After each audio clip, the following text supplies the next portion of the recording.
नमस्कार, आप देख रहे हैं इंडिया न्यूज। ब्रेक के बाद आप सभी का बहुत बहुत मैं स्वागत करती हूं। आपके साथ मैं सृष्टि मिश्रा। चलिए शुरुआत करते हैं बुलेटिन की। सुबह के 9:30 बज चुके हैं। होवित्जर की खासियत क्या है? होवित्जर की खासियत यह है कि चीन ने विकसित की है SH-15 होवित्जर तोप। जी हाँ, PCL 181 व्हील्ड शेल्फ प्रोपेल्ड का एक्सपोर्ट वर्जन है ये, जहां 6x6 बख्तरबंद शराक्सी ट्रक चेसिस पर आधारित है ये सिस्टम। ये देखिए पूरी सिस्टम की आप खासियत समझिए। सड़क पर 90 किलोमीटर प्रति घंटे की रफ्तार से चल सकती है। शूट एंड स्कूट क्षमता, फायरिंग के बाद तुरंत बदलती है अपनी लोकेशन। देखिए फायरिंग के बाद अपनी लोकेशन बदलने में सक्षम है। 155 mm बाय 52 कैलिबर की आधुनिक आर्टिलरी गन से ये लैस है।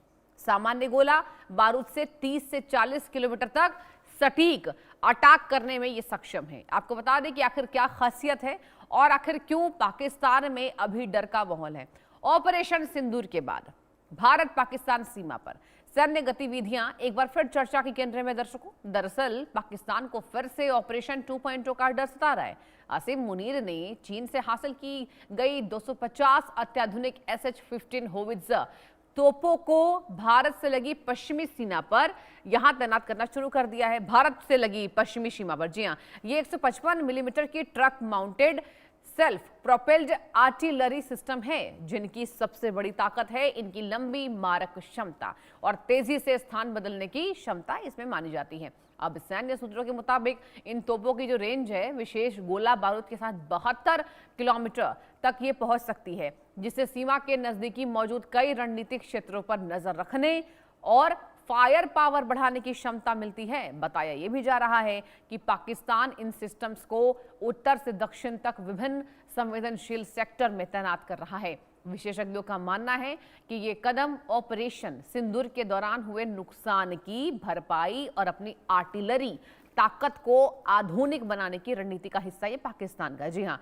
अब दूसरी ओर ये जो तैनाती है ये चीन और पाकिस्तान के बढ़ते रक्षा सहयोग की भी बड़ी तस्वीर पेश करती है, जहां आधुनिक हथियारों, संयुक्त सैन्य अभ्यासों और नेटवर्क आधारित युद्ध क्षमता पर लगातार काम हो रहा है।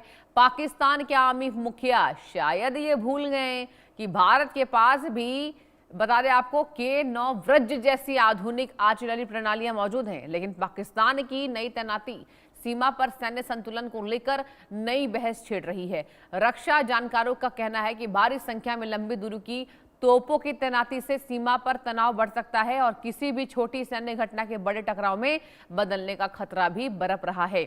ऐसे में पूरे दक्षिण एशिया की सुरक्षा स्थिति पर इस कदम के दूरगामी प्रभाव पर इसमें प्रभाव पड़ सकता है। और इसी मुद्दे पर हम खास मेहमानों के साथ चर्चा भी करने वाले। मेरे साथ कुछ ही क्षण में यहाँ पर बेहद खास मेहमान जुड़ने वाले और जुड़ भी चुके हैं। Lieutenant colonel JS Sodhi sir, defence expert है। सर बहुत बहुत स्वागत है आपको। लेफ्टिनेंट सर, गुड मॉर्निंग आपको। और सर ये जो चल रहा है पाकिस्तान की, सर जो तैयारी चल रही है, कैसे देख रहे हैं सोढ़ी सर? क्योंकि कहा जा रहा है कि छोटी सी भी विवाद अगर होती है तो ये बड़े सैन्य टकराव में तब्दील हो जाएगी। पाकिस्तान की ये तैयारी, क्या ऑपरेशन सिंदूर 2.0 का डर है? बताइए। जय हिंद सृष्टि जी। जय हिंद सर। ये मेरा सौभाग्य है कि मैं आपके न्यूज चैनल पर हूं।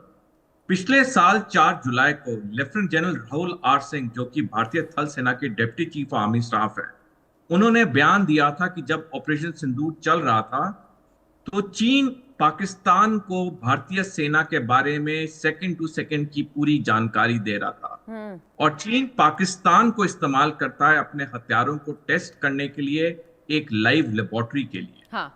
देखिए सृष्टि जी, अगले साल के अंत में चीन ने ताइवान पे हमला करना है जी। और उससे पहले वो एक बार अपने और आधुनिक हथियारों को पाकिस्तान में टेस्ट कराएगा, क्योंकि अगर हम अमेरिकी और चीनी हथियारों के बीच में कंपैरिजन करें तो अमेरिकी हथियार दुनिया के कई जंगों में इस्तेमाल होते हैं, लेकिन चीन के हथियार कहीं नहीं इस्तेमाल हो रहे थे, क्योंकि चीन ने किसी भी जंग में 1979 के वियतनाम युद्ध की हार के बाद किसी जंग में हिस्सा नहीं लिया। इसलिए लेकिन चीन को देखा कि पाकिस्तान को अगर वो हथियार सप्लाई करता है, पाकिस्तान और भारत की तो झड़प होती रहेगी, तो इस पूरे सिलसिले में चीन के हथियार टेस्ट होते रहेंगे। जी सर। 2000 से लेकर 2004 तक पाकिस्तान के पास सिर्फ 9% हथियार थे जो चीन से आते थे, लेकिन पिछले साल के अंत में पाकिस्तान के 83% हथियार चीन से आते हैं। देखिए 20 साल के दौरान में 9% से सीधा 83% पाकिस्तान के हथियार चीन से आने लगे हैं। और जैसे मैंने शुरू में कहा कि चीन पाकिस्तान को इस्तेमाल करता है लाइव टेस्ट लेबोरेटरी के लिए। तो अब जो ये पाकिस्तान को लेटेस्ट हथियार मिल रहे हैं, चाहे ये हॉवित्जर्स हैं, चाहे J-35 लड़ाकू विमान है, ये सारा जखीरा दिया जा रहा है एक बार और फाइनल टेस्टिंग के लिए, जो भी आधुनिक हथियार बने हैं। तभी मैंने कई बारी कहा है कि पाकिस्तान इस साल एक बार फिर कुछ कश्मीर में आतंकवादी हमला करेगा, जिसे हम ऑपरेशन सिंदूर 2.0 लॉन्च करेंगे, लेकिन उसमें मकसद पाकिस्तान का होगा चीन के लिए वो हथियार टेस्ट करना, क्योंकि चीन का पहला सैनिक लक्ष्य है ताइवान, जो वो अगले साल के अंत में वार करेगा। इसलिए हमारे सेना के जो ऊंचे अधिकारी बार बार कह रहे हैं हमें ऑपरेशन सिंदूर 2.0 के लिए तैयार होना होगा, वो बिल्कुल सही और सटीक बयान है, क्योंकि पाकिस्तान ऐसी कुछ हरकत इस साल जरूर करेगा। यानी कि सोढ़ी सर, इस बार जिस तरीके से पाकिस्तान की देखिए लगातार कोशिशें भी है, जम्मू कश्मीर की घाटियों पर भी नापाक हरकतें हो रही हैं, सीमा पर ड्रोन भेजे जा रहे हैं, इसके साथ जिस तरीके से पाकिस्तान की हिमाकत है अभी घाटियों पर में, देखिए मेरे संवाददाता भी वहां पर मौजूद रहते हैं, लगातार ग्राउंड रिपोर्टिंग में यही बताते हैं इंडिया न्यूज के संवाददाता कि जम्मू कश्मीर की घाटियों पर अभी भी 50 से 60 आतंकी हैं। साल की शुरुआत में इनकी जो संख्या थी वो 70 थी, लेकिन धीरे धीरे बड़े ऑपरेशन के तहत, जैसे लगातार ऑपरेशन चलाया जा रहा है सेना के द्वारा, तो उसमें कुछ आतंकियों का खात्मा हुआ है। इसके बावजूद भी घाटियों में आतंकी एक्टिव हैं और कई तो ग्रामीण लोग उनकी मदद कर रहे हैं। तो थोड़ी सा पाकिस्तान की ये कोशिश क्या चाइना के उकसावे में है, और क्या वाकई 2026 में ही हम कुछ बड़ा अटैक देखने वाले हैं? पाकिस्तान की हिमाकत हालांकि बार बार वो फेल होता है। ऑपरेशन सिंदूर के बाद बौखलाहट में आप देखिए पाकिस्तान के तमाम आतंकवादियों के भी बयान और तमाम बड़े नेताओं के भी बयान कि हमारा नुकसान हुआ। याद कीजिए सर, हमारा नुकसान हुआ,